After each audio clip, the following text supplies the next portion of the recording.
Levi, it's time to launch! Hey, I'm Lawson, and this is my studio partner Levi, and here's how we made this. So first I had to fill my plates, so I set up my camera and started having an anime battle in my room, like a totally normal man. Then I took those plates into Premiere and timed them out with my storyboard, and got the timing right into place. Then it was over to After Effects to cut everything out, got sick of doing roto by hand, so Levi showed me some cool hacker shit. I've had to roto all this in literally 10 seconds for free with a local model. Then I did all my squash and stretch animation to my plates, so I had this.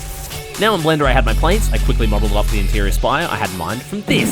So it was a little bit of modeling and texturing for the walls and the walkways. And then I added in an elevator, go to game by the way, and some other trash for world building stuff. Then I added some wetness textures and shaders to break up the flat look, and some broken parts with some more imperfections, as well as moss, dirt, and overall grime. Then I added some plants with the geoscatter plugin, and enabled some wind motion. Then finally it was onto lighting. So to integrate my plate more, I used another free local model to generate a normal map for myself, so I could relight in engine, because it was lightning time. So I used one of my old GeoNode systems to generate lightning, then hand animate a point light to emit extra light on me to sell the effect. Now onto the second shot. So first things first, just animate door explosion.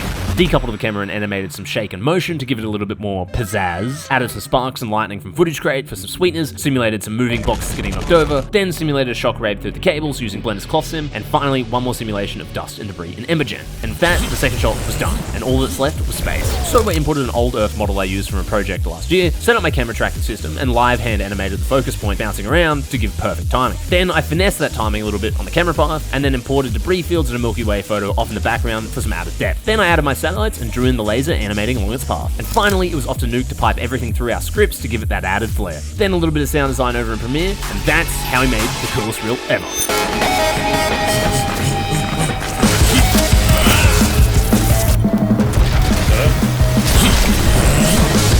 Levi, it's time to launch!